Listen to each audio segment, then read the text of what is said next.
अस्सलामुअलैकुम वरहमतुल्लाहि वबरकातुहू। आज हम सेकंड ईयर फिज़िक्स का चैप्टर 15 का न्यूमेरिकल 15.9 करने जा रहे हैं। सवाल है आपके पास, calculate the root mean square speed of hydrogen molecule it 500 kelvin. यहाँ पे मास ऑफ प्रोटॉन दिया हुआ है और मास ऑफ प्रोटॉन के पास है 1.67 10 की पावर -27 और बोल्ट्जमैन कांस्टेंट का वैल्यू आपको दी हुई है। ये कई बार आपको पेपर में गिवन होती है, लेकिन कई बार वो नहीं देते हैं। आपको इसको याद करना चाहिए और आपको याद भी होनी चाहिए। थोड़े ही कांस्टेंट होते हैं, उसका आपको याद होना चाहिए। जैसे बोल्ट्जमैन कांस्टेंट हुआ, 2-3 और भी होती है, उसको आपकी वैल्यू याद होनी चाहिए। तो कभी कभार वो नहीं देते, फिर बच्चा फंस जाता है सवाल में। इतना आसान सवाल होता है लेकिन वो कभी कभार बच्चों को वैल्यू याद नहीं रहती। तो आप इस वैल्यू हमेशा याद करें। तो आपको VRMS का मालूम करना है। यहाँ पर root mean square speed of hydrogen molecule it 500 kelvin. तो आप सबसे पहले हम डेटा बनाएंगे। डेटा में आपके पास सबसे पहले टेम्परेचर 500 केल्विन दिया हुआ है। 500 केल्विन। अब मुझे कैसे पता चलेगा टेम्परेचर है? यहाँ पे आप देखिए, ये जो साइन दिया हुआ है ना, यूनिट, इसको केल्विन, ये केल्विन है हमारे पास। उससे मैंने पहचान लिया कि इसने हमें टेम्परेचर दिया हुआ है। ठीक है जी। और मास ऑफ प्रोटॉन, और अच्छा जी, मास ऑफ प्रोटॉन तो दिए। अब यहाँ पर मास ऑफ प्रोटॉन लिख लेते हैं। मैं आपको एक चीज़ बताता हूँ इसमें। अब ये सवाल इस तरह होगा, मास ऑफ प्रोटॉन जी। तो ये मास ऑफ प्रोटॉन दिया हुआ है आपके पास, कितना है मैं देखे 1.67 10 की पावर -27 kg। अब आप देखें यहाँ पर इन लोगों ने क्या कहा, हाइड्रोजन मॉलिक्यूल। अब हमें पता है मॉलिक्यूल कितने होते हैं। ये मॉलिक्यूल जब लिखा होता है तो इसमें 2 एटम होते हैं। एक मॉलिक्यूल में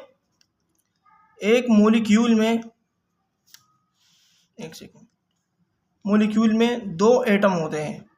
ठीक है जी। अब यहाँ पे इसने क्या दिया हुआ है? इसने सिर्फ मास ऑफ प्रोटॉन दिया हुआ है। देखिए, मास ऑफ प्रोटॉन, जब हाइड्रोजन मॉलिक्यूल होगा तो एक एटम में एक प्रोटॉन होगा। ठीक है जी। जब एक एटम में एक प्रोटॉन होगा तो 2 एटम में 2 प्रोटॉन होंगे। तो यहाँ पे इसने सिर्फ मास ऑफ प्रोटॉन दिया हुआ है, इसने कुछ नहीं दिया हुआ, बस मास ऑफ प्रोटॉन दिया हुआ है। हमें एक्चुअल प्रोटॉन का मास कैलकुलेट करना होगा अभी। अब वो कैसे करेंगे हम? देखें, ये मास ऑफ प्रोटॉन सारा सा दिया हुआ है, बस एक प्रोटॉन का मास ये होता है, इसने ये डायरेक्ट दे दिया। लेकिन अब यहाँ पे इसने दिया हुआ है हाइड्रोजन मॉलिक्यूल, 4 हाइड्रोजन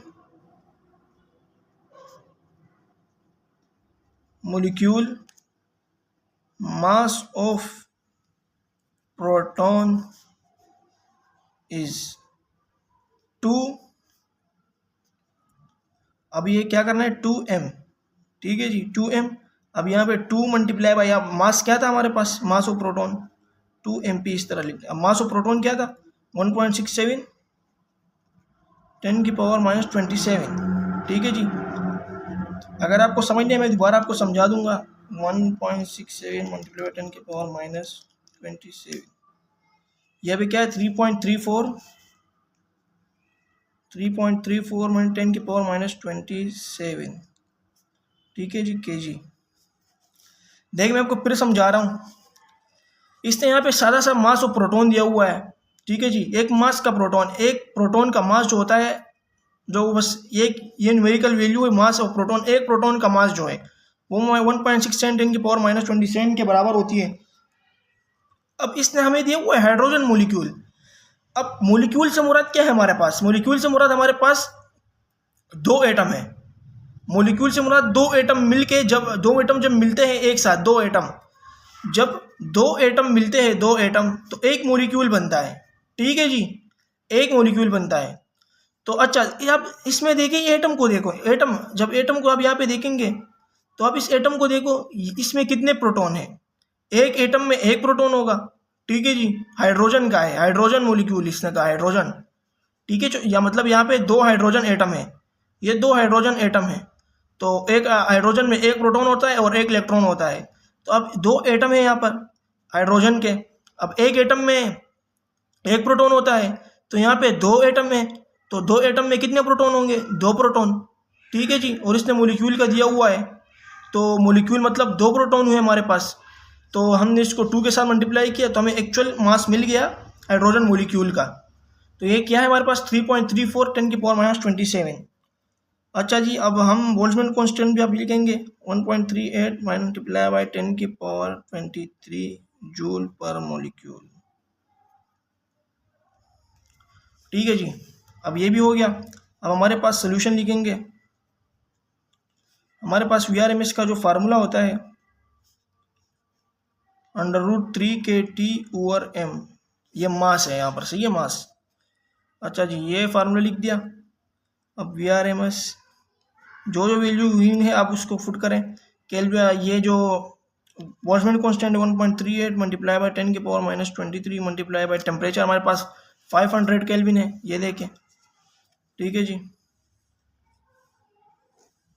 और मास हमारे पास 3.34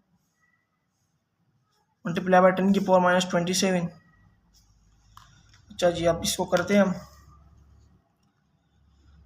अब इस तरह इसको करेंगे, देखें। पहले आप ये दबाएंगे इसको और फिर इसको। अच्छा जी, 3 मल्टीप्लाई बाय 1.38 10 की power -23 multiply by 500 divide by 3.34 multiply by 10 की पावर -27।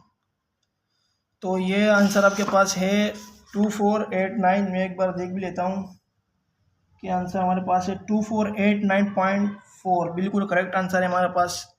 ठीक है जी, यही आंसर है आपके बुक में भी। तो यहाँ पे 2489.498।